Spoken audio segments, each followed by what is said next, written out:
Hello everyone, welcome to my channel voices multiverse. ఇవాళ మనం చాలా హెల్తీగా టేస్టీగా ఉండే పాలకూర గుడ్డు బుర్జీ చేసేద్దామా. ఇది చాలా రుచికరంగా ఉంటుంది. ఈ రెసిపీ బ్రేక్ఫాస్ట్ లేదా లంచ్కి చాలా బాగా సెట్ అయిపోతుందండి. చాలా సింపుల్గా చేసేసుకోవచ్చు. ఎలా చేయాలంటే ఇప్పుడు చూపిస్తాను, చూసి ట్రై చేసేయండి. దీనికోసం నేను ఒక కట్ట పాలకూరని తీసుకుంటున్నాను కాబట్టి 3 ఎగ్గులను మంచిగా బీట్ చేసుకొని పక్కన పెట్టుకున్నాను. ఆ తర్వాత ఒక ప్యాన్ పెట్టుకొని అందులో 2 టేబుల్ స్పూన్ ఆయిల్ వేసుకొని 1 టేబుల్ స్పూన్ జీలకర్రని కూడా మంచిగా వేయించుకున్నాక అందులో ఒక ఎండుమిర్చి అలాగే కొంచెం కరివేపాకు వేసి మంచిగా వేయించుకుందాం. ఆ తర్వాత చిన్నగా కట్ చేసుకున్న వెల్లుల్లి అలాగే అల్లం కూడా వేసి మంచిగా అల్లం వెల్లుల్లి బాగా వేగినంత వరకు ఫ్రై చేసుకుందాం.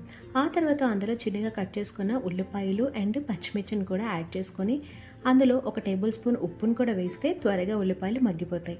మొత్తం అంతా గోల్డెన్ బ్రౌన్ వచ్చినంత వరకు ఆనియన్స్ని ఫ్రై చేసుకోవాలి. మంచిగా అది ఫ్రై అయిపోయిన తర్వాత మనము ఆల్రెడీ 1 కప్పు స్పినాచ్ని మంచిగా కట్ చేసి పెట్టుకున్నానండి. 1 కట్ట తీసుకుంటున్నాను నేను. బాగా వాష్ చేసుకొని ఇలా చిన్నగా కట్ చేసుకొని నేను ఇందులో వేసుకొని మంచిగా వేగాక ఇందులో 1/2 టేబుల్ స్పూన్ పసుపును కూడా వేసి నేను మంచిగా ఫ్రై చేసుకున్నాను.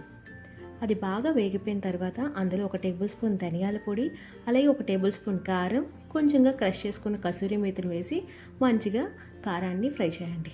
ఆ తర్వాత ఇందులో 3 ఎగ్స్ బీట్ చేసి పెట్టుకున్నాం కదా, అది వేసి ఒక్కసారి మనం మొత్తం అంతా వేసుకున్నాక మూత పెట్టుకొని ఒక 2 సెకండ్స్ మనం కుక్ చేద్దాం. ఎగ్ని ఇలా కుక్ చేసిన తర్వాత మనం బ్రేక్అవుట్ చేసుకుంటూ బుర్జీలాగా తయారు చేసుకోవాలి.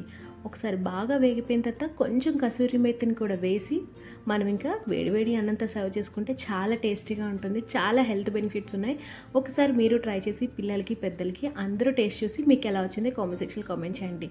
అలాగే నా ఛానల్ నచ్చినట్టయితే like and share and subscribe చేయండి. మీకు ఎలాంటి రెసిపీస్ కావాలో కామెంట్ చేస్తే అలాంటివన్నీ పోస్ట్ చేస్తూ ఉంటాను. Please subscribe to my channel. Thank you so much.